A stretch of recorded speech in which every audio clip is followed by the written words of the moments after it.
নমস্কার বন্ধুরা, দিতির রান্নাঘর উইথ ব্লগ চ্যানেলে আপনাদের প্রত্যেককে স্বাগত। দেখুন, মাছের তেল তো বাড়িতে আমরা ন্যাচারালি চচ্চড়ি করে, বড়া করে অনেক রকমভাবেই খেয়ে থাকি, কিন্তু এইভাবে একবার বাড়িতে মাছের তেল বানিয়ে দেখুন, ভীষণ ভালো লাগে। তো আজকের এই মাছের তেলের রেসিপিটা আমি কিভাবে বানিয়েছি চলুন দেখে নিন। তো দেখুন বন্ধুরা, মাছের তেলের এই রেসিপিটার জন্যে কড়াইতে সাদা তেল দিয়ে দিয়েছি খুব অল্প পরিমাণে, যেহেতু মাছের তেল সুতরাং তেল তো বেশি দেওয়ার দরকার নেই। এইবার দিয়ে দিচ্ছি বেশ খানিকটা পেঁয়াজ কুচি, পেঁয়াজটা একটু মোটা মোটা করে কেটেছি, আর কয়েকটা চেরা কাঁচা লঙ্কা।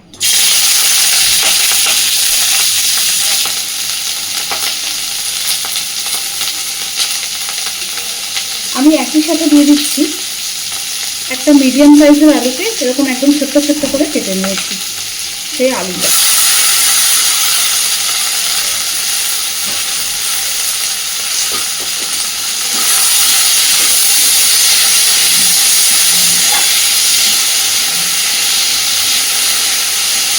আলু পেঁয়াজটা একটু নরম হওয়া পর্যন্ত এইভাবে একটু ভেজে নেব। আর এই পর্যায়ে যদিও মাছের তেলে আমি লবণ হলুদ মাখিয়ে রেখেছি, তাই আলু আর পেঁয়াজের পরিমাণের লবণ আর হলুদটা আমি এখন দিয়ে দেব।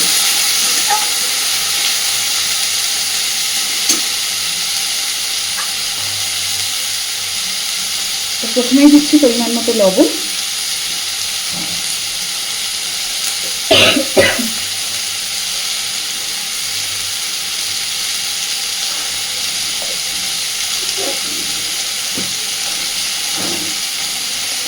আর দিচ্ছি হলুদ দিয়ে।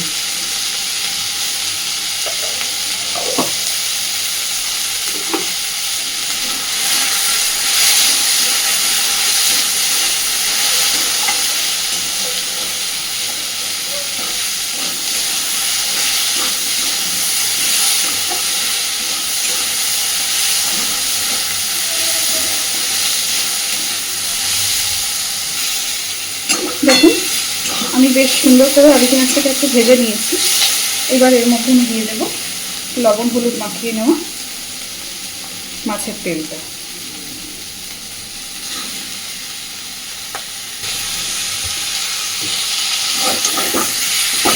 গ্যাসের ফ্লেমটাকে একদম কমিয়ে দিয়ে একটু নাড়তে নাড়তে এটা গলে যাবে পুরো।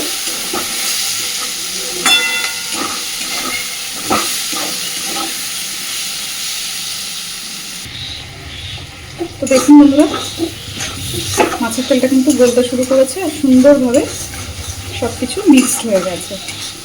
তো এবার গ্যাসের ফ্লেমটাকে একদম মিডিয়াম টু লোতে রেখে ধীরে ধীরে আগে এটাকে ভালোভাবে ভেজে নেব।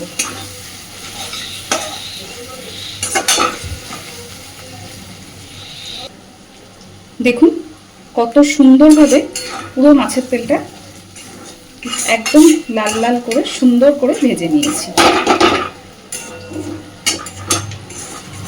তো এবার আমি গ্যাসের ফ্লেমটাকে অফ করে দেব। আপনারা চাইলে এই পর্যায়ে সামান্য একটু ভাজা জিরে গুঁড়োও দিতে পারেন, আবার নর্মালি এইভাবেও রাখতে পারেন। তো আজকের আমার এই খুব সহজ আর সিম্পলভাবে মাছের তেলের এই রেসিপিটা আপনাদের কেমন লেগেছে আমাকে অবশ্যই জানাবেন, আর প্লিজ বাড়িতে এইভাবে ট্রাই করে দেখবেন, খেতে ভীষণ ভালো লাগে। তো চলুন আজকের মতো এই পর্যন্তই, আর প্লিজ আমার চ্যানেলটাকে লাইক শেয়ার এবং সাবস্ক্রাইব করে আমার পাশে থাকতে ভুলবেন না। অসংখ্য ধন্যবাদ এতক্ষণ আমার সাথে থাকার জন্য।